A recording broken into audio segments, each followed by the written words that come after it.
Good afternoon, everyone, and welcome to this afternoon's seminar. This is, I think, the first for this academic year in the Philip K.H. Wong Center of Chinese Law's Distinguished Global Visiting Professor Series. And we're very pleased and very lucky to have Anu Bradford as our first global visiting professor for the year. Anu is the Henry L. Moses Professor of Law and International Organizations and Director of the European Legal Studies Center at Columbia University.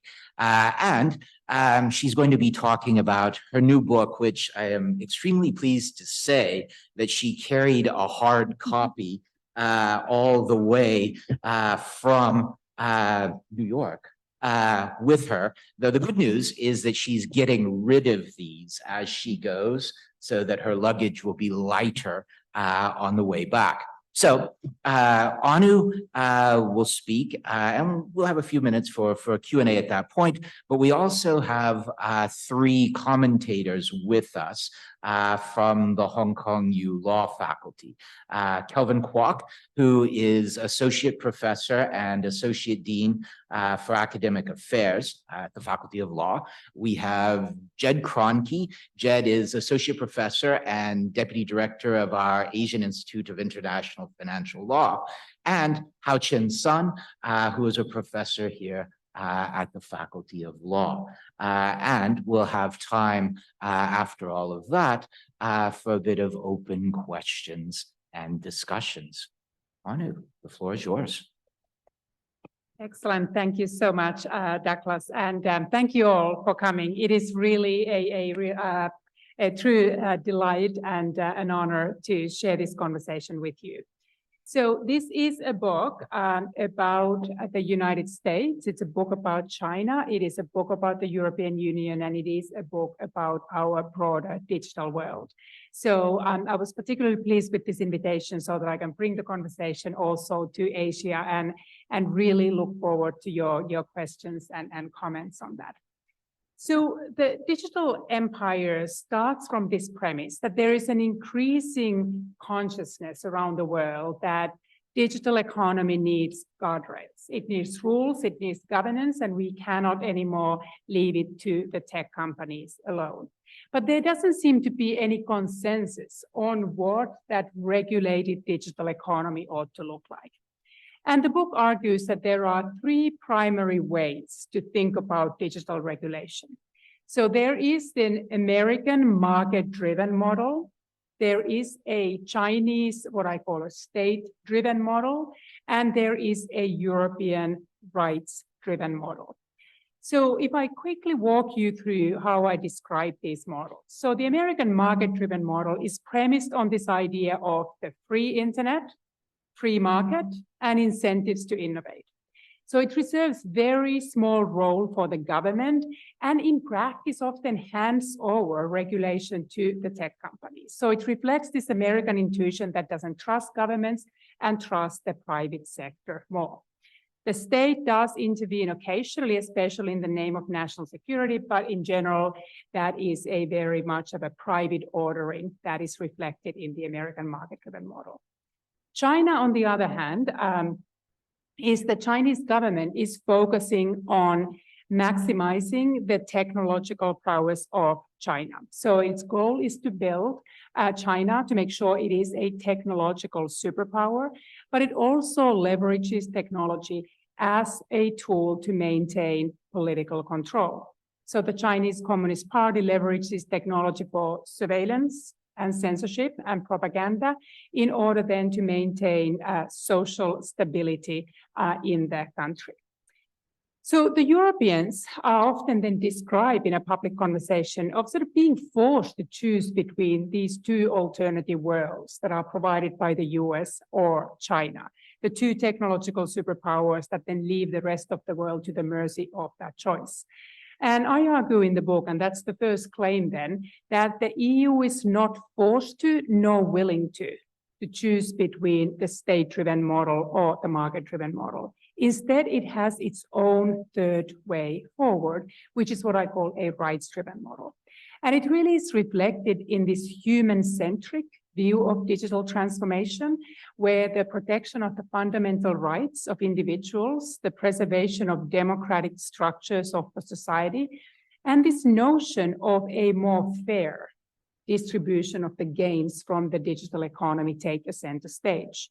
So we are redistributing the gains from the big tech giants to smaller players, to digital citizens that the European Union is seeking to empower, and just generally to the public at large.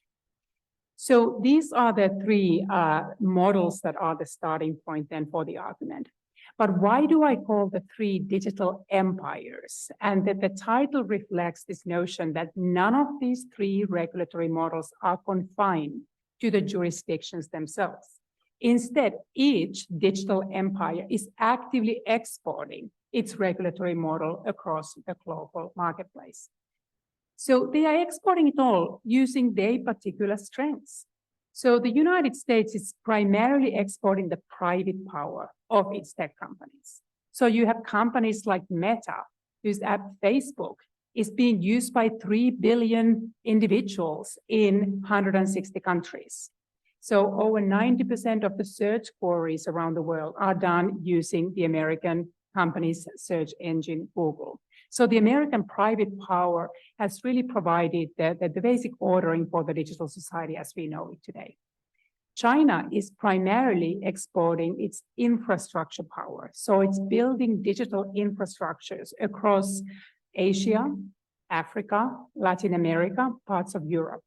5G networks, undersea cables, data centers, safe cities, and that is one way through which the Chinese influence over the digital world then expands across the digital Silk Road. The Europeans' export is primarily then not the technologies themselves, but the regulations governing those technologies. So the Europeans are often at the forefront of designing regulations. We all know about the GDPR, the General Data Protection Regulation, which is about data privacy. We know about the Europeans' active engagement when it comes to antitrust regulation, regulation of content, so hate speech laws, disinformation, and the newest frontier is now then the AI Act. So the Europeans are in the final stages of adopting a comprehensive binding AI regulation.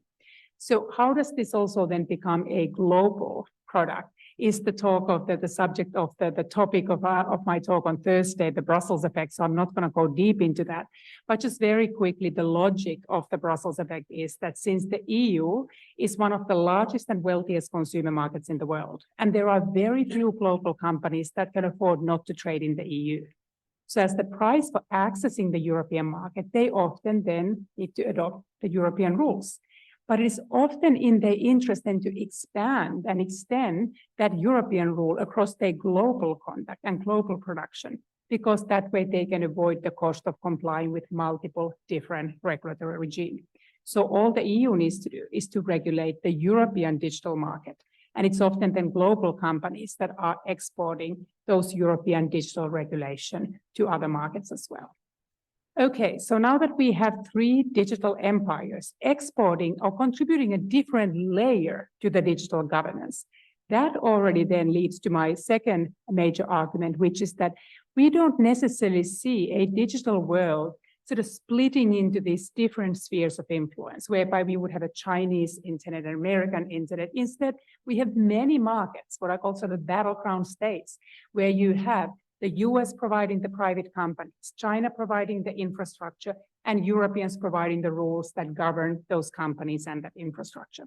So you actually see these different digital empires colliding in different markets and battling for influence. So the book talks about the battles, and I define the major battles sort of in two different ways. So there's a horizontal battle and there's a vertical battle going on. So the horizontal battle is really the contest for influence between the digital empires themselves. So it is the tech war between the US and China. over technological supremacy. It is the set of regulatory battles between the Europeans and Americans, whereby the Europeans think that American companies are overreaching and need to be reined in, and are then regulating these American companies, leading to the Americans then saying, well, you Europeans are overreaching with your regulation and trying to regulate our companies. So those are some of those horizontal battles that are going on. But there's also the vertical battles, because at the same time, while engaging in this horizontal battle, each of the digital empires is also engaging in a vertical battle whereby they're trying to regulate the tech companies. So another battle is whether it's the governments or the tech companies that are actually in charge and that prevail. Okay, so let me now move to the part that probably many of you are interested in, which is sort of, to put it crudely, who wins? So are there some empires that are going to be more successful in expanding their sphere of influence? And then whether we can say that the vertical battle is resolved in favor of the governments or the tech companies. So I make a few predictions in the book. The first prediction is that the American digital empire is declining. There's very little support anymore around the world to this idea that the markets have this. Self-regulation is enough. We can trust the tech companies. They have shown repeatedly that we should not trust the tech companies. We are dealing with rampant disinformation, hate speech in a very toxic online environment. Despite the efforts to regulate data privacy, we have constant breaches of our fundamental right to privacy. So it seems to be that the tech companies are no longer trusted. Even the US is now starting to sort of reevaluate its techno-libertarian foundations, and Congress is proposing various bills trying to sort of revive the regulatory structures of the country. So the reason really is that in many ways the promise of what the free internet was going to deliver to the Americans and the free market has not really delivered more freedom. It hasn't delivered a more robust democracy. It has often sort of threatened to undermine that democracy. And the idea of a free market is not necessarily the market we see today, which is majorly concentrated digital economy with few powerful companies then getting reaping all the gains from the economy. Okay, so if the US model is losing its attractiveness, that means that relatively greater influence is now being gained by the Chinese and the European models. So in the democratic world, the governments are increasingly coalescing behind a variant of the European rights-driven model. So there's a lot of governments that are now adopting digital regulations. You look at Australia, Canada, South Korea, Japan, New Zealand. These are some of the countries that are clearly trying to sort of join the European effort in adopting more digital regulations. But I think there are still a couple of concerns that we may have just normatively. What happens if the European rights-driven model becomes really prevalent? So Americans are still not fully committed to join the Europeans in regulating. And the major concern they have is that, so what happens to innovation? And they look at Europe and say, like, yes, you have those regulations, but where are the leading European tech companies? And is their absence a result of excessive regulation that is prone to hinder innovation? And here I take a view. I first of all absolutely concede that I have deep concerns about European innovation, but I don't think regulation in the digital space is the culprit for that. So even if the Europeans now repeal the GDPR and decided to, like, let's not proceed with the AI Act, it's not that we suddenly would have this thriving tech ecosystem coming out of Europe. So rather, the reasons why the US, for instance, is so much ahead of Europe are the following four, I would say. The absence of a digital single market in Europe. So Europe is still often consisting of 27 different member states with different sort of cultural attributes, different languages, different regulations, which makes it very hard for the tech companies to scale in Europe. It is not an integrated single market. The second is the capital markets. Europe is a long way away from where the Americans are in terms of the depth and integration of the capital market. So it's harder to fund the innovations in Europe. Again, not the GDPR. It's really about the availability of capital. Then third is the punitive bankruptcy laws that really deter risk-taking. In the US, especially in places like Silicon Valley, failure is not fatal. It's sort of part of the process. You fail, then you go and raise more money. It's kind of rite of passage. It just shows that you're trying hard enough, and then they throw more money at you. In Europe, you're often finished. So that, again, is not the GDPR story or an AI Act story. And finally, and this is a really important thing in my view, the Europeans have not been able to harness the global talent to benefit European tech innovations. Whereas if you look at the US, over 50% of over $1 billion startup founders are immigrants. If you just think about the founders of the largest tech companies, Jeff Bezos of Amazon is a second-generation Cuban. Steve Jobs of Apple is a son of a Syrian immigrant. Elon Musk of Tesla is South African. Sergey Brin is Russian, and Eduardo Saverin is Brazilian. So if you just think about it, America has been extremely successful in attracting the best minds of the world, and the Europeans are way behind in that. So this was a long way of saying that I am not as convinced that, for instance, if the US adopted a European rights-driven model, that suddenly it would be the end of innovation in the US. That would not dismantle the US capital markets. That would not deter the talent from going to Europe and so forth. I'm rather more worried that if the European model prevails, we see under-regulation and not over-regulation. And by that, I mean that the Europeans have been very good at promulgating regulations, but they haven't been very good at implementing those regulations. So that often has been a really big challenge. It's very hard to regulate the digital economy. If you just think about the massive task and the power of these companies. So let me give you one statistic as an example. The year that GDPR entered into force, and the main enforcement agency that was vested with the task of enforcing it was the Irish Data Protection Agency, because most of these tech companies are headquartered in Dublin, Ireland, because of the favorable tax regime. So the budget of the Irish Data Protection Agency was 9 million. It's about the same that the US tech companies headquartered in Dublin make every 10 minutes. So it's very hard to regulate these companies. They are extremely powerful. It's also very hard to regulate digital economy just because of the volume and velocity of the information. So if you think about, for instance, there's nobody who could in Brussels ex ante start screening the data that is uploaded. Every minute, there's like 5,000 hours of YouTube videos uploaded, or 150,000 Facebook messages. There's no way some bureaucrat in Brussels is going to make sure that this is going to be necessarily immediately enforced. So regulating digital economy is hard. That doesn't still mean that it's impossible. And here I take a very strong view that I don't believe in this kind of techno-determinist worldview whereby companies would be able to decouple themselves from governments. They cannot force their way into mergers. They cannot refuse to pay digital taxes. But we just haven't had the governments that have had in Europe the right kind of tools at their disposal. They have too often relied on fines, which is just something these companies treat as a price for, doing business. It's the cost of doing business. So instead, we now see, for instance, the Europeans adopt regulations like the Digital Markets Act and the Digital Services Act that strike the heart of the business model. So this is a real test case whether the Europeans can regulate in a ways that actually entrenches those regulations into concrete changes in the marketplace. Third challenge for Europeans. So if not over-regulation, maybe then the lack of enforcement. The third challenge is that the European model does not resonate in many parts of the world.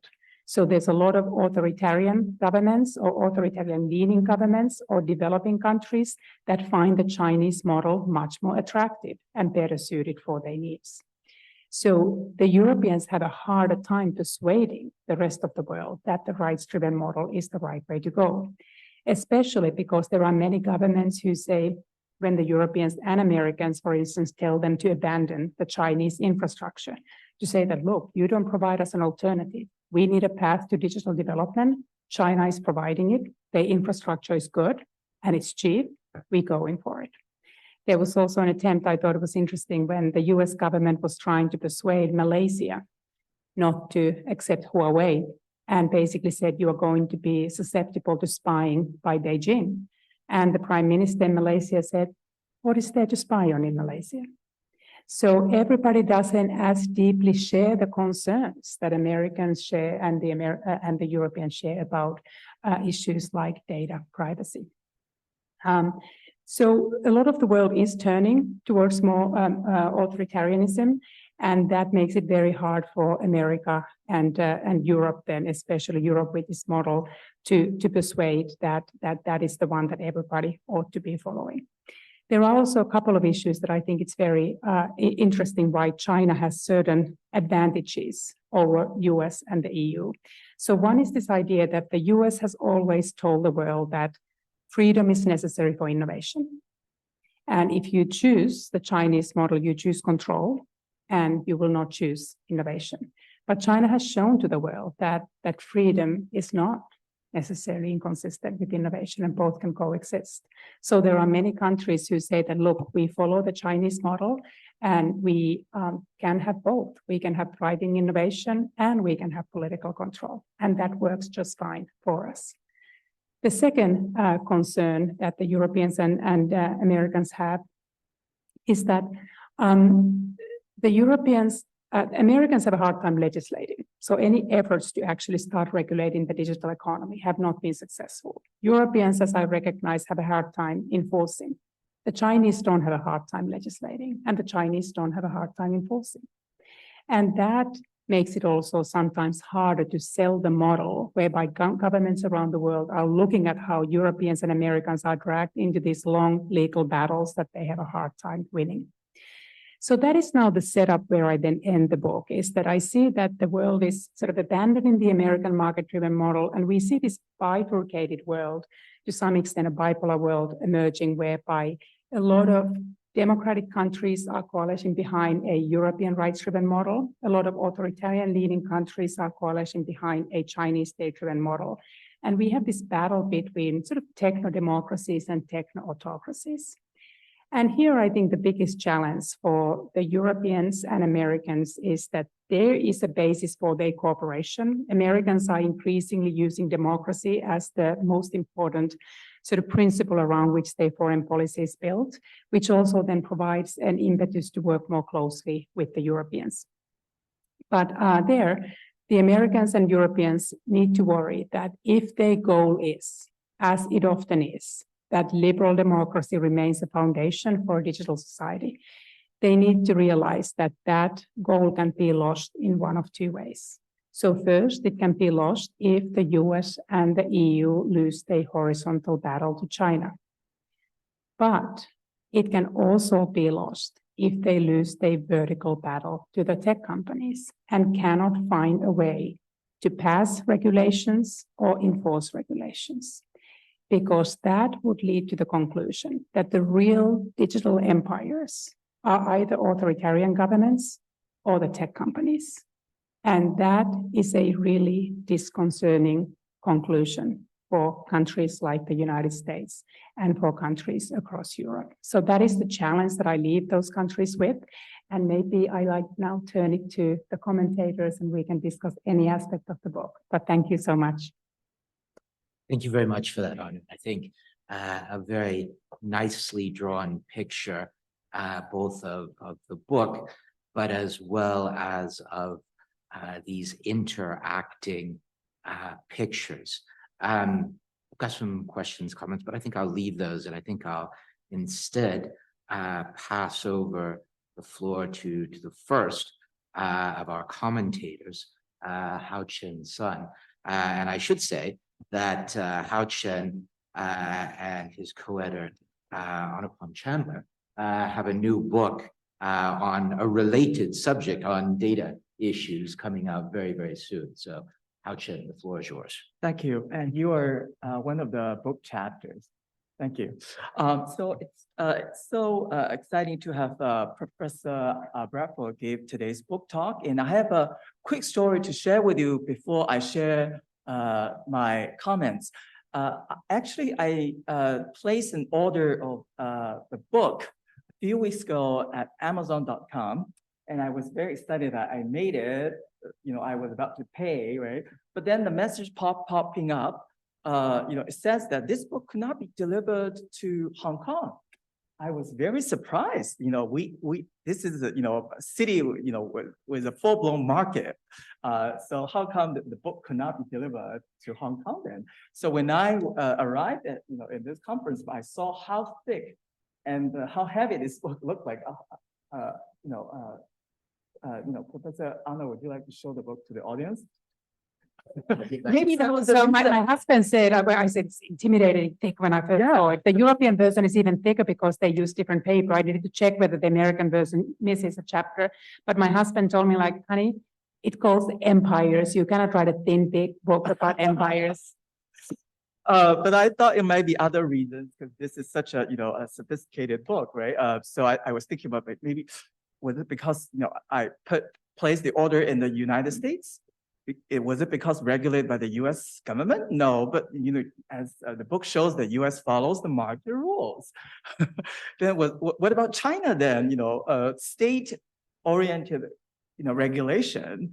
But then I thought that Professor Bradford portrays some positive elements about China's approach. So this might not be the reason for not being able to ship to Hong Kong. But anyway, so it's great to have Professor Bradford give the book talk physically in Hong Kong. It's absolutely a thrill for me to meet with her in person. And so I'm pretty sure that everybody will join me in thanking Professor Bradford for giving the book talk. So my first point starts with the term empire. I will move on to the first part of the whole phrase, digital technology. So when it comes to empire, my first comment or question is about this, the last thought you shared with us, nations versus tech companies. So I wondered why you just wanted to focus on the three major regimes or countries, namely United States, EU, and China. But in reality, the tech empire we're facing are basically, for example, Fang. Although it's a fluid concept, right? The most valuable tech company that govern virtually every aspect of our daily life. They actually are exercising the sort of quasi-governmental regulation powers. For example, that they regulate the content that we can see on their platforms. So from this perspective, they're absolutely really powerful. They influence, in the end of the influence, a lot of democratic outcomes. For example, the mishandling of fake news by Facebook is sort of perceived as sort of one of the major, factors affecting the outcome of the 2016 U.S. presidential election. So how can we deal with, the other side of empires? This is a question that I was trying to figure it out when I was reading through your book. So I would like to have a quick chat with you after this event. The second comment I have is about this kind of nuance or subtlety of the country-based empires that Professor Bradford portrays in the book. But I think each model has its own nuances. For example, let's talk about China first. China, as Professor Bradford shows, it follows this kind of state-oriented regulation model. But in reality, I can see that China also has a lot of market, sort of based elements in fostering, in promoting tech development. So I think, for example, this is a very interesting story to share with you about Tencent. So who is the largest shareholder of Tencent? There is a South African company called Process, surprisingly, not the CEO of Tencent. But many years ago, I was told that this South African company was actually controlled by the Chinese company. I was so surprised about that. But in reality, later on, when I did a little bit more research, it's actually, a free market oriented company, not controlled by the Chinese government. Okay. So, and the rise of other tech companies such as Alibaba, Baidu.com basically follow this kind of, market structure. They were like quite, disruptive in market. For example, Alibaba, offered us a platform to do, digital commerce that was first of kind in China, although it sort of followed other platforms in the United States. And they went public here in Hong Kong, here in in New York as well. And there were a lot of daily free market-based transactions fostering such a tech sector. So it was until they become too big to be regulated, then the Chinese government stepped in to heavily regulate them. For example, two major incidents. One is the public offering of Ant Financial here in Hong Kong. The Chinese government, called a stop to it. And the second instance about, Didi's public offering in New York. It was to a large extent, it was, sort of, disrupted by the Chinese government's regulation and market valuation of Didi, drastically dropped. Okay, so I can see that, there's also, also a lot of, market-based elements in China's model. And then in EU's model, I can also see a lot of market-based elements as well. For example, the so-called property rights, intellectual property rights element. I can see that they care about the market value, this kind of property protection elements in EU regulation. For example, EU database directive basically, creates a so-called sui generis rights in protecting databases. So this is a kind of property-based conception. And also in the latest AI Act, the regulators decided that they should, when they impose transparency, intelligibility requirements upon AI company, they still need to respect tech companies' intellectual property. So they cannot, algorithms cannot be completely publicized.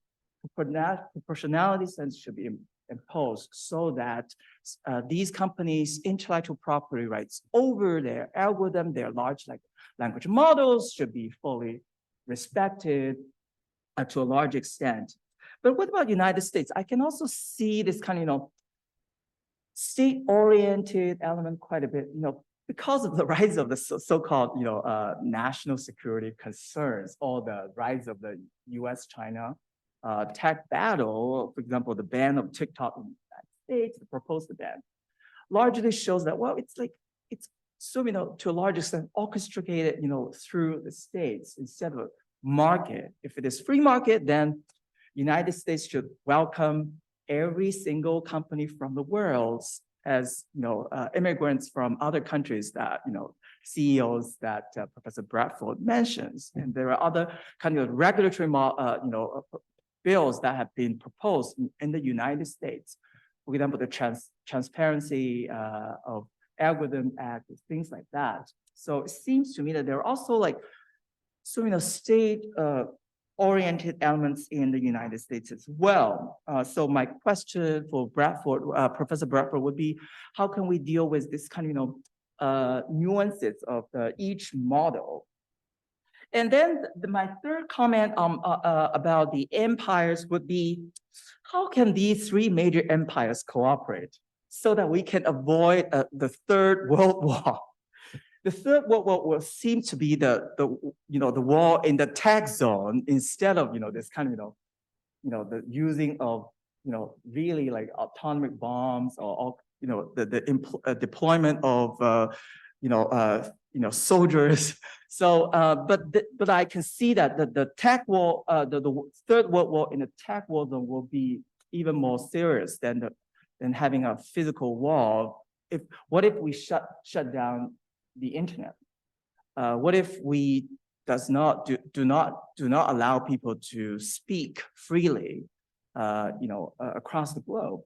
These are the concerns that I think we should think about. And then that comes to the question about how shall we, how do we deal with other smaller countries, or even some smaller countries in Africa? How can we have their interests reflected in the battles among the three empires?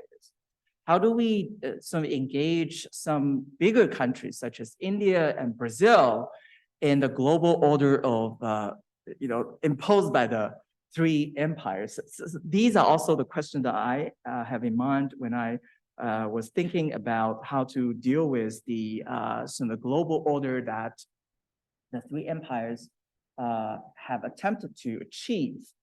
And last but not least, concerning the empire is about how are we gonna really govern the three empires?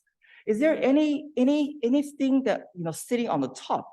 Can we still imagine, and for example, an international organization like United Nations to deal with the potential Third World War waged by the three empires?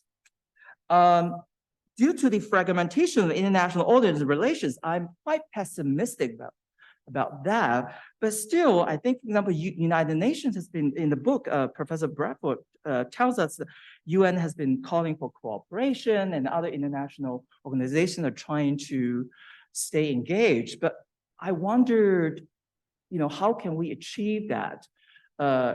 Is it still possible to have, an international organization or even something else? Maybe Elon Musk, having a, negotiation on the Mars, something that I'm crazily think about. Yeah. So then I have been thinking about what about universal human values? For example, the values that stated in the preamble of the Universal Declaration of Human Rights: equality, dignity, freedom for all. Can these values be deployed to govern the dignity of the war that the three empires may wage? So what about this kind of universal values? Can we work on them and tell the leaders, if there is a global-based war like that, can we avoid that, or how can we make it more, how can we minimize the impact? Or is it going to be the digital empire book that's going to govern the three empires? So this is something that we can think of. So let me quickly move on to talk about the first word, digital or technology. I think when it comes to tech, there's a major question that we should grapple with is about how can we come up with regulatory models? Normally people think about that, hey, should we regulate ahead of technology? Or like European Union has done, or China has been doing these days. Or shall we let technology develop first and then later on find problems and deal with them? I think that's pretty much like the United States has been doing. Let the market find the signals of the problem and deal with them eventually. But it seems to me that then the question is, how can we find this kind of model, this kind of different models to be implemented in the three empires? Or actually have the leader seriously thought about these regulatory model issues. And then I think there is another question, a larger question about how shall we reimagine the role of technology through the lens of the three empires. Should technology really just be designed to serve the interests of big tech, or shall the public interest or people on the Main Street benefit universally from technology development? And so that leads to the question about how should the three empires and or tech companies deal with the negative aspects of technology, such as, for example, the spread of disinformation. How do we protect workers' rights in the age of artificial intelligence? How do we protect authors' rights in the age of artificial intelligence, especially generative AI? Then I was thinking about human rights. Again, especially the Universal Declaration of Human Rights. There is serving a forgotten human right under the Universal Declaration of Human Rights. It's in Article 27 of this legal document. It's called giving everybody, the right to enjoy the scientific advancement and its benefits. So it's absolutely a forgotten human right. We are so familiar with freedom of expression, property rights, but I wonder anybody here actually knows about this human right. But then this human right, I published a book titled Technology and the Public Interest. In the book, I talks about how we can resurrect this human right.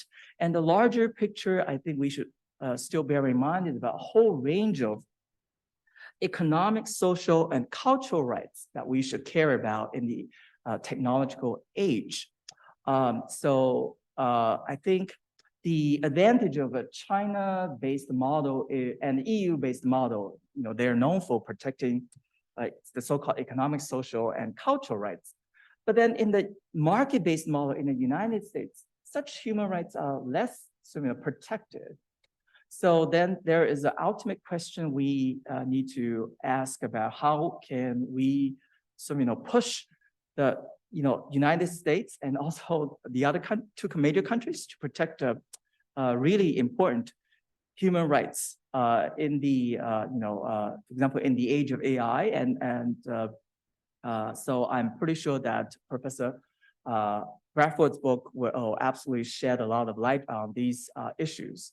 So thank you again for coming to visit.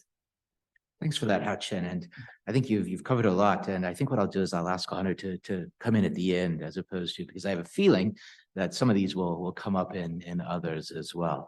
Jen, floor is yours.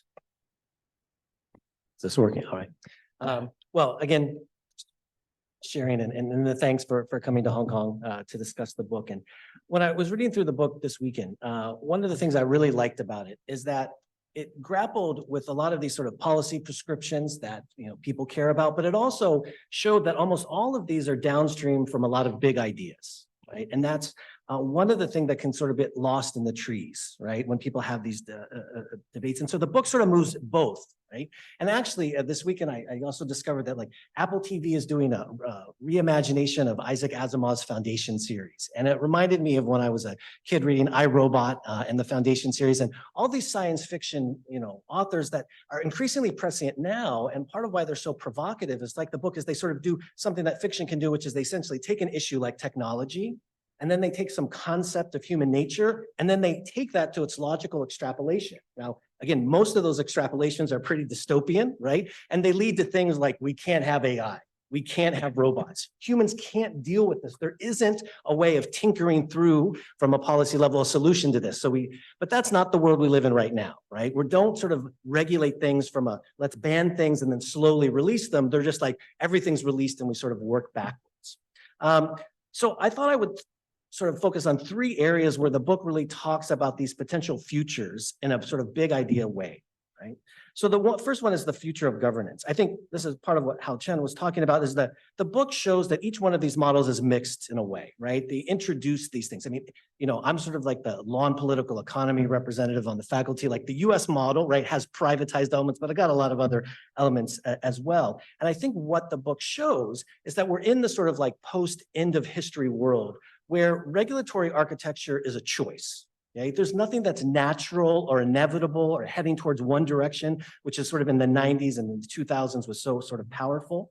And you see that technology is just one of many issues that's refracted through these particular political economies, right? So there's a lot of influence, and I'm sure Kevin will talk about like antitrust law, but throughout the book, right, there's choices about how we structure corporate law, tax law, labor law, one of the areas I work in, and all of these choices, right, influence how this manifests.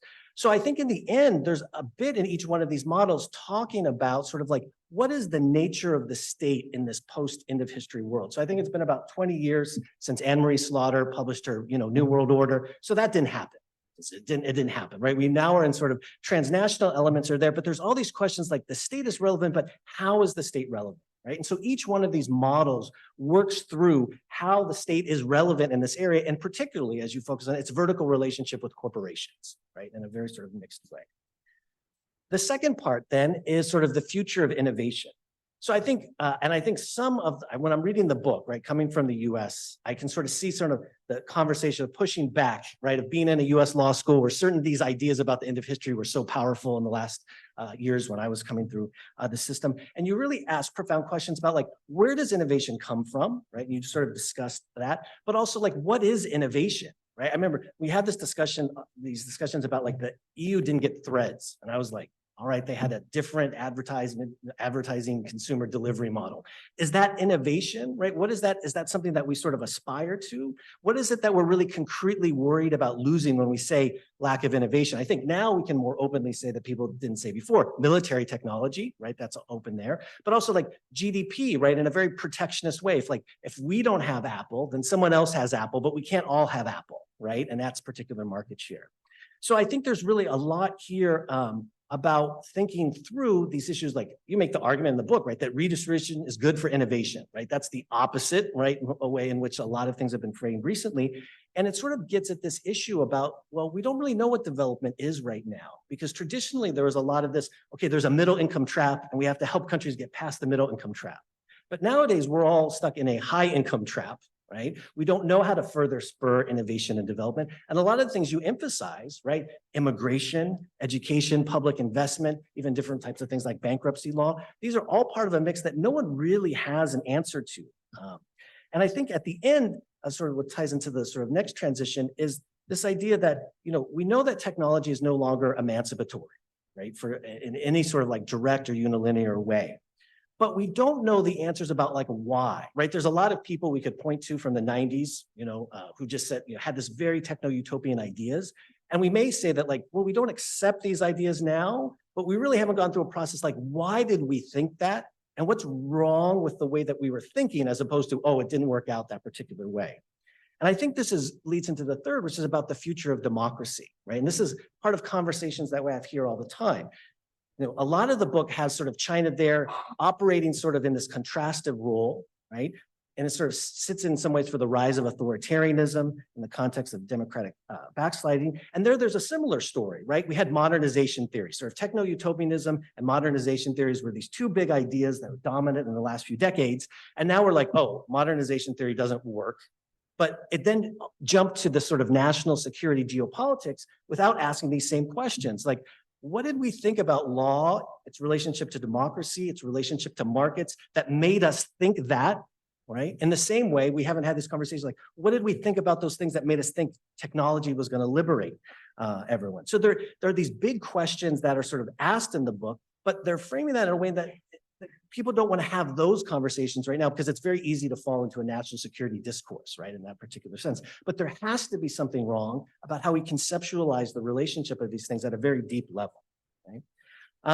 And so I think the book goes through one of the things that you sort of touch on when we talk about cooperation, right? There's a lot about like, who should we cooperate with? Because who's a democracy, right? Or who's a good democracy? Right? Is the US a good democracy? Mm-hmm. And so this particularly blurred line, I think, really touches on, in the background of the book, this is a big LPE concern, right? The relationship between legal formalism and private domination. We really haven't worked out a solution to that, especially in the US, right?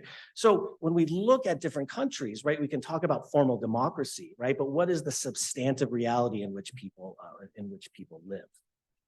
So this sort of leads me, and I wanted to sort of touch on that because it's easy to get lost in sort of the policy prescription sort of lens without stepping back and saying, if we're so wrong about these things, why are we rushing in one particular competitive direction without the sort of introspection, right, that we might hope that some of these sort of failed predictions lead to?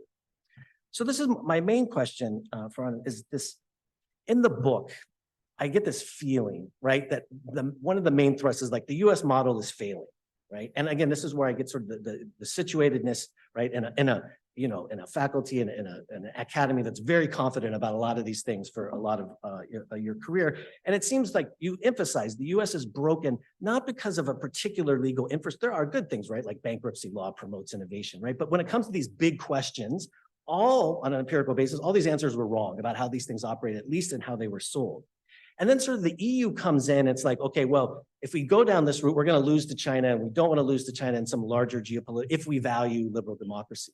So the EU sort of then comes in as this sort of like, I think sort of like default position, right? Because throughout it, you show like, yeah, the rights-based model, it's better than the US model, but there are a lot of things that are wrong with it, right? And so from a more radical perspective, right, the GDPR, all these things, a rights-based model preserves this like idea of like choice, right? A choice architecture. It's not infrastructural and how it views these things.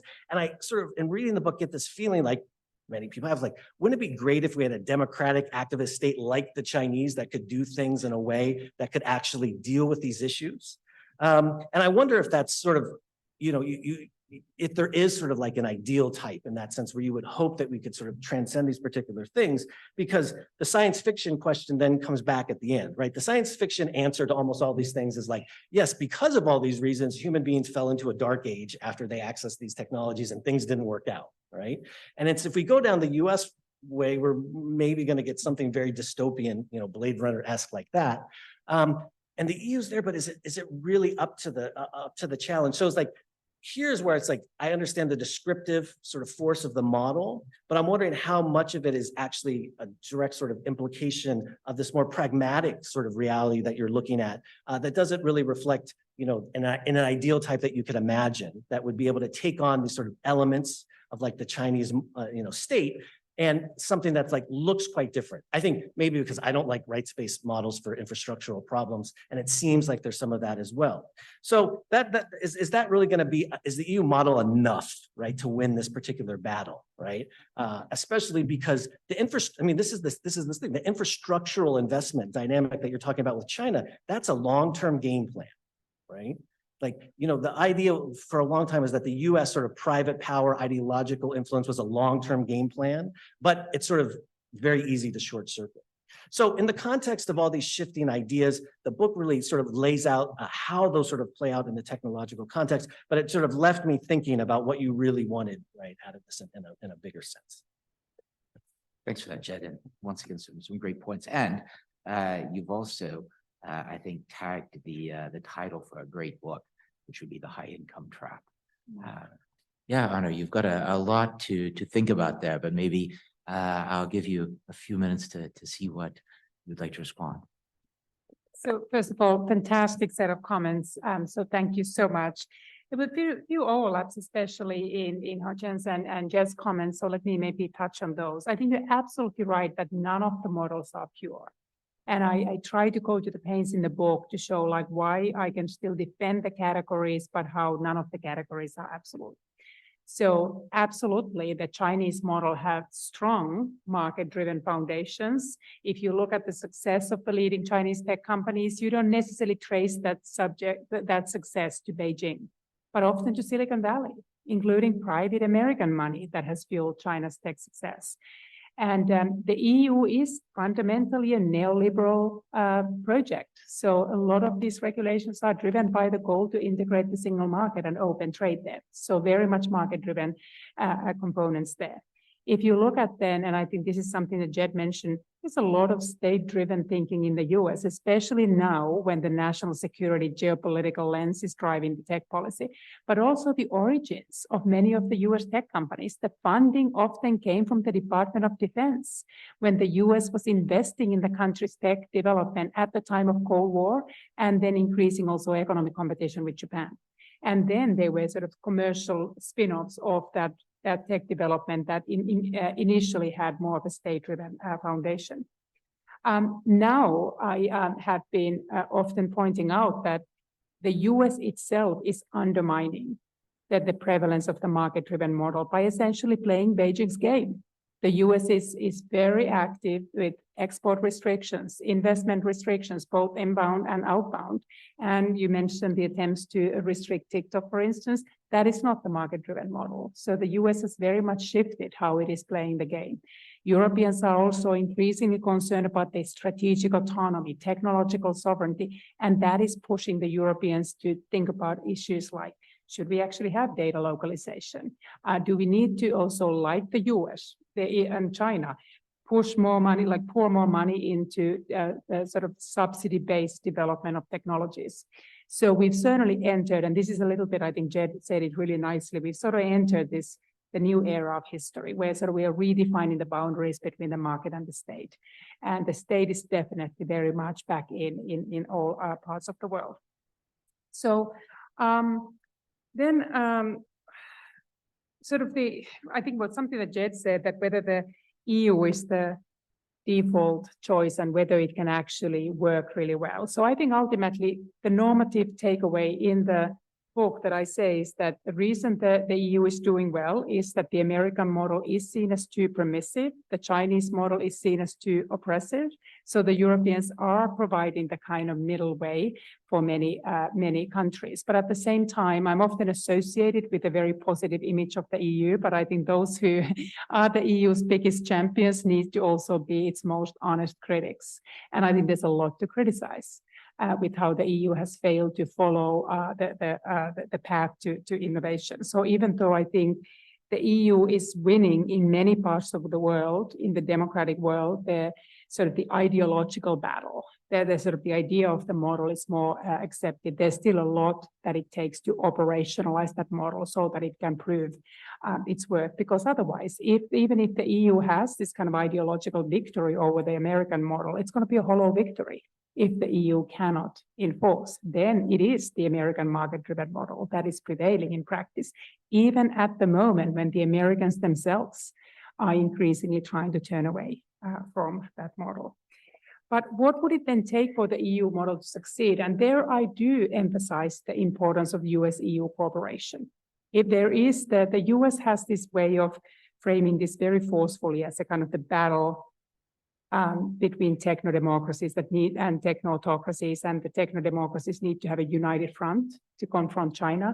I'm not sure it's a very helpful framing, in part because of what Haochen said. There's a lot of world that is the line between democracy and autocracy. It's not that binary. And it would be very hard for the US and the EU to say, are you sort of qualifying for the club? Is your democracy good enough? Especially when the US itself is struggling with how democracy is exercised and practiced in the US right now. The Europeans have a hard time getting the Hungarians and the Polish by the rule of law and respect the democratic institutions. So it is not, I also sort of point out the difficulty of having this kind of an ideological sort of how you set the stage and draw the battle lines, but how hard it is actually to be very Puritan about that in practice. But ultimately, I think there's a lot to be said that if you take the best of the American model and the best of the European model, it does provide a more robust model for both the Europeans and the Americans ultimately. So that's why I also bring this discussion of what I think works in the US, including its ability to attract foreign talent. I think that is absolutely the template that many countries ought to follow. And then the Europeans' commitment to sort of protection of privacy, content moderation. Those are the areas where I think the Europeans have done a better job in recognizing that the digital economy needs rules, and then the world would be wise to maybe emulate some part of that. Let me now, there's so many different, one thing I wanted to say about innovation, this is something that Haochen said about sort of the right to scientific advancement. But I think it's a little bit, and I think in Jed's comment, like the innovation, all regulation is not good, but neither is all innovation. And is it really advancement when we look at the social media world that we are created? Are we better off as individuals and society because of the time and attention we spend with our devices and having those conversations? Are our societal discussions more robust? Are they deeper? Are they more productive? Does it lead to better understanding among people? And I think that's something that I sometimes ask. And I think the Europeans should also be wise not to try to replicate an American Google if they don't like surveillance capitalism and the business model of Google, but think about what are the kind of technologies that would be more consistent with the values that they espouse. So one thing that I spend a lot of time is the thinking about this sort of future of cooperation and who would then govern the digital empires? How do we make, you mentioned the Third World War in the digital space, and how do we prevent that? And ultimately, I think the book is trying to sort of reject this very binary worldview that either the world is going to be a full splinternet and decoupling, or then it's going to be sort of globalized internet. Either US is winning or China is winning, the corporations are winning or the states are winning. I think in many ways, the world is more nuanced, it's more complicated. The corporations remain beholden to governments. Governments cannot really govern without the help of the tech companies. I don't think China is winning the tech race. I don't think US is winning the tech race. I think there are sort of relative partial victories. And ultimately, the tech war chapter sort of ends with this recognition that we see both pressures towards rivalry and restraint. We see periods of escalation alternate with periods of de-escalation. The tech war is extremely costly, and there are no winners from that war. And there are deep commercial entanglements that explain why we have not seen a full decoupling take place. But at the same time, we do see a lot of escalation, and the political case to escalate is extremely strong. As a personal note, I already mentioned how big sort of proponent I am of sort of immigration, but also thinking about what we can do in the meanwhile. And one thing that we really need to, I hope, prevent the human decoupling. So that's the thing that really, I think, makes a big difference, that there's no path towards understanding if we stop the movement of researchers, students, and don't have those conversations anymore. Because at that point, I think I see little hope for the kind of commitment to try to get to a better place in the tech war and the broader geopolitical conflict.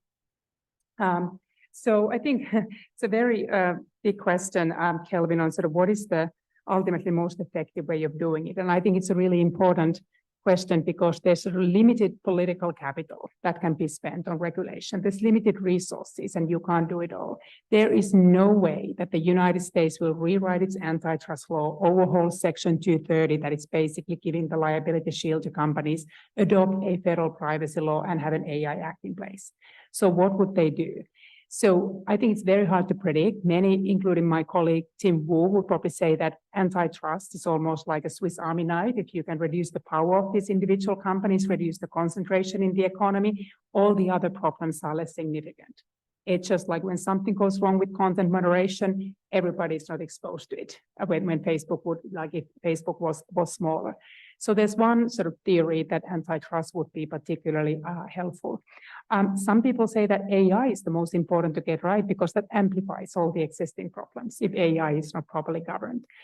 One thing that I think is less likely to get revised in the US is content moderation because the country's commitment to free speech is so entrenched. And Americans have gotten to this very difficult place where they no longer trust the tech companies with the content, but they don't really trust the government to regulate content. And they don't trust the world where nobody regulates content. But it's really hard to translate that into any regulation. So I think that's going to be very difficult to see take place. There was something I still wanted to mention, Haochen said about these universal values. I think we can sort of declare our commitment to dignity in some way. We can talk about our commitment to sort of enhance human experience by citing many of the same values. But I think we often understand those values quite differently. And we practice those values differently, and we translate them into policies quite differently. So that's why I am a huge, I teach international law, my sort of a commitment to international institution, it comes very easily to me. The European Union, where I grew up, it is a construct of a sort of supranationalism and international cooperation. It's in the DNA of all Europeans in many ways. But at the same time, I think I would be naive to sort of portray too positive of a vision what I believe that international institutions can accomplish at this time. I think, unfortunately, we've entered an era where I can't see a lot of commitment to try to have very universal principles that would govern the digital empires and that would govern all of us. I certainly don't hope that it is Elon Musk doing that in Mars. I think in terms of I still take a pretty strong view that the a world governed by digital empires that are tech companies with very little accountability and that never sort of lead a development with broader public interest in mind. That is not the state of the world that I think is going to be productive in any way. Look, there's so much and such a rich set of questions. I don't think I'm going to do justice to all of them, but I also want to make sure that we have time to hear from the broader audience. So if okay, Douglas, I think I'm going to leave it there. Thanks for that, Arner. And I think a lot to think about that. I think particularly your last point, how to avoid some of the dystopian possibilities, but the challenges from the standpoint of international cooperation and design. All right, well, with that, let me open it. And what I'll do is I'll take 2 or 3 questions and then pass those to Anu, and then we'll take another round. So I think 2 hands there and then a 3rd one over there. So I think, Marcelo, you were fastest. So.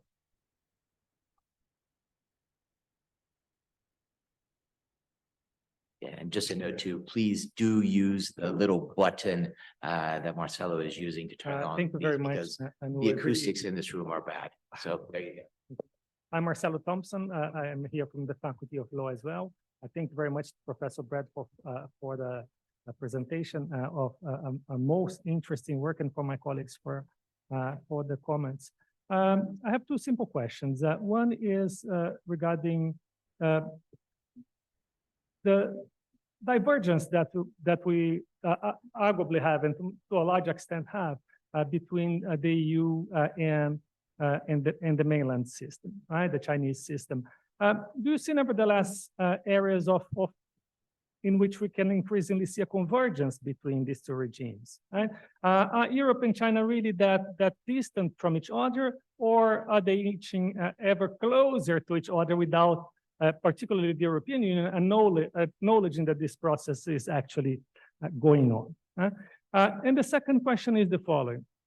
I very much appreciate the frame of rights. And I think this is a very helpful frame as we understand the relationship between the state and the individuals.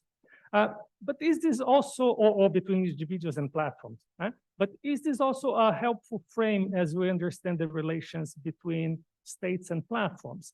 Is it really an issue that we should be focusing solely from the perspective of rights, or is it more broadly a question of power and of concentration of political power, and ultimately then a question of sovereignty? Kelvin raised a very important question of whether it's data protection, competition, or more broadly platform regulation. And I think that falls within the scope of what I'm asking. It's a question of platform regulation from a political perspective. Should we be treating it like that?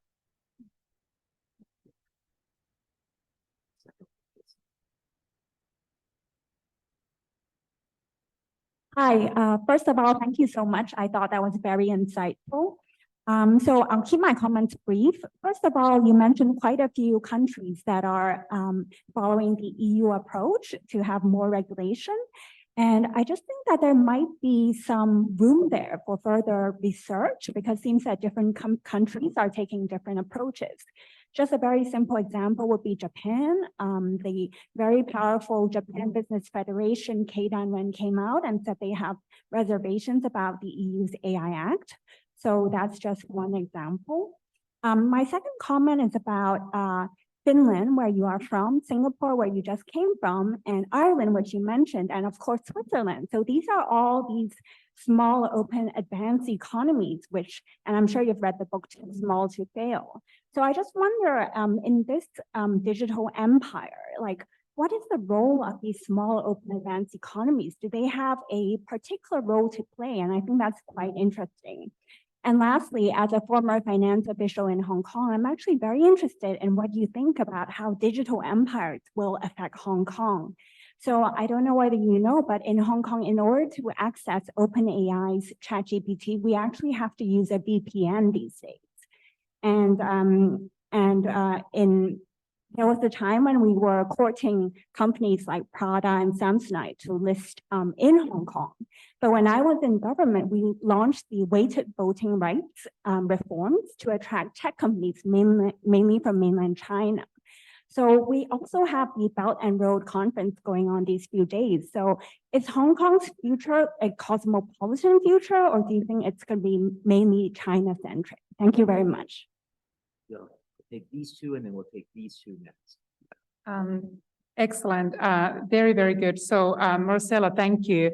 Sort of convergence between the EU and China, right? So I think there's one way to look at that the EU and China are partially converging based on different values.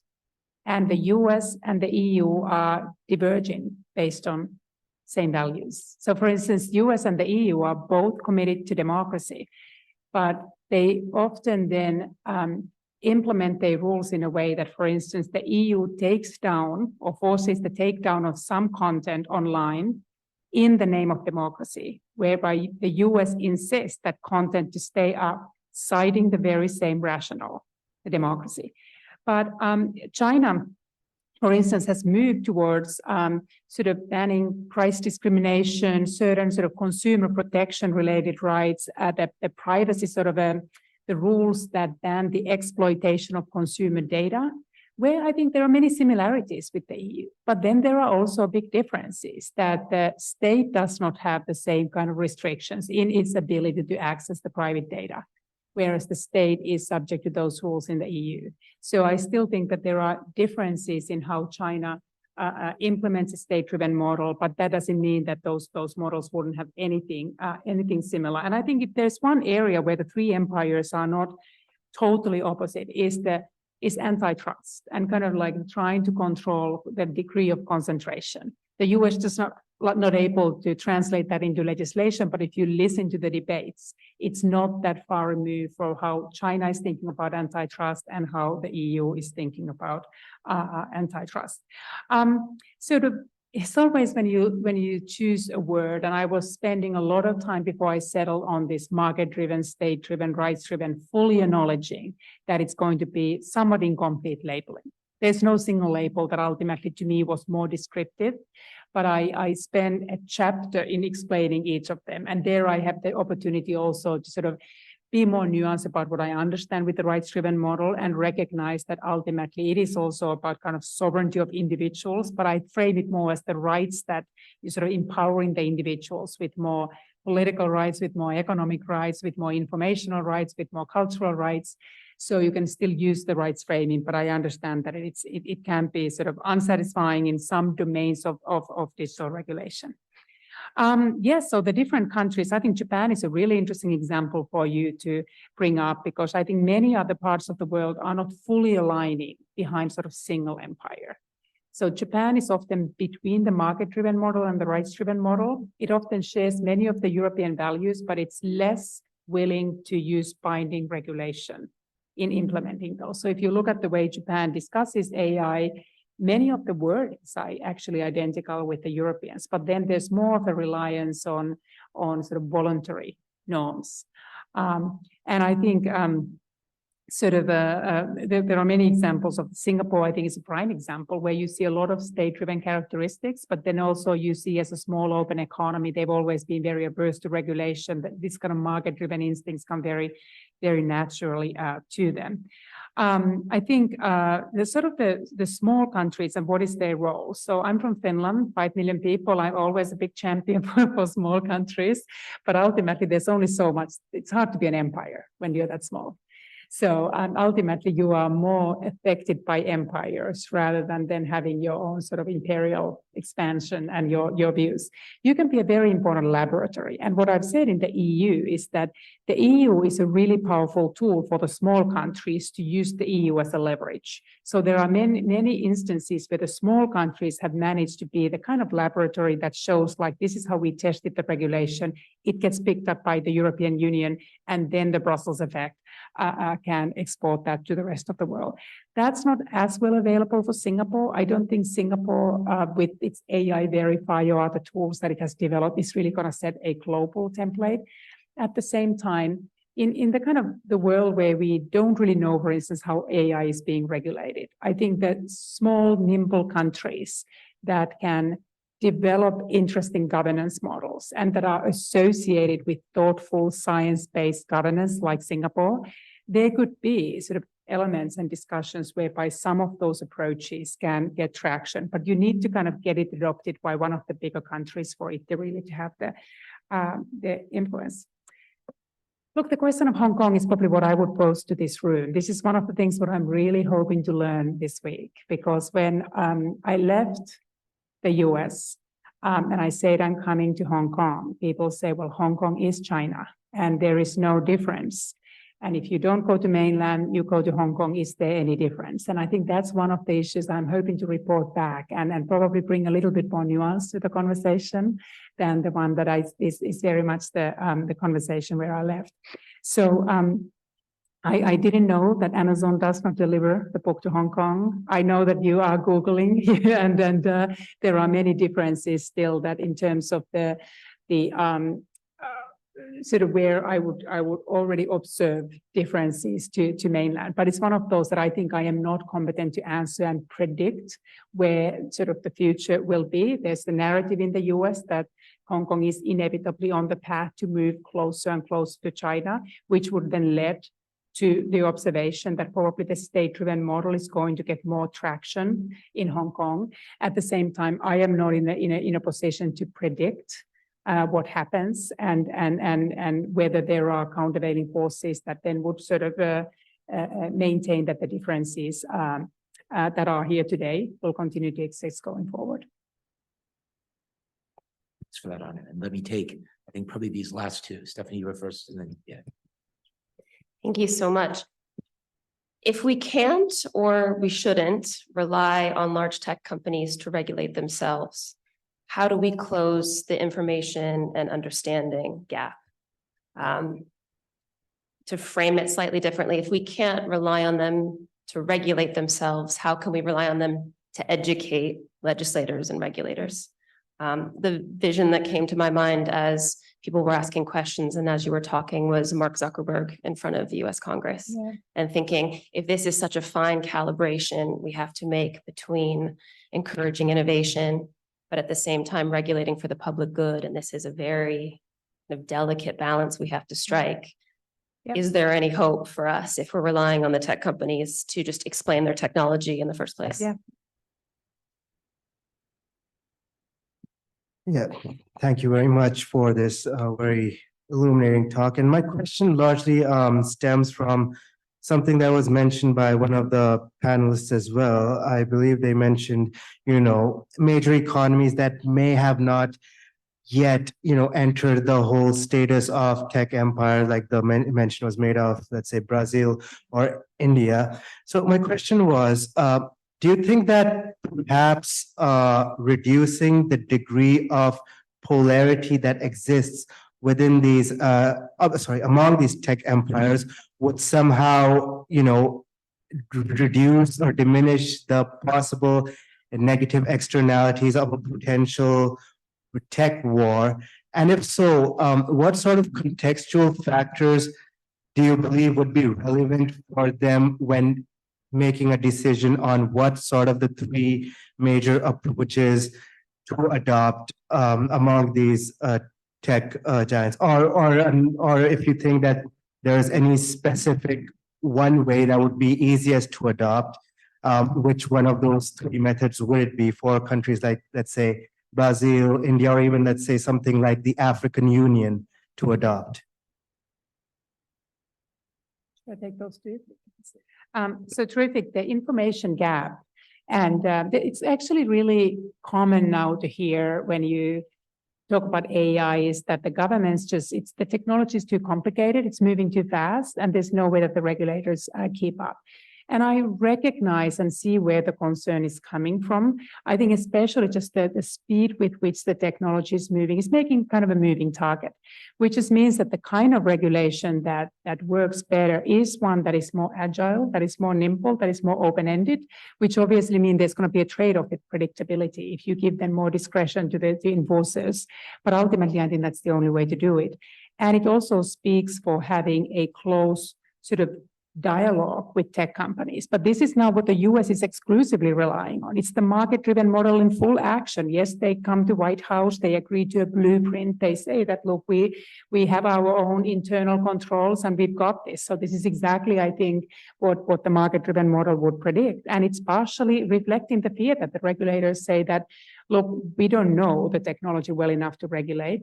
The US is also regulating the technology in the shadow of US-China tech war, and it's fearful of overdoing it.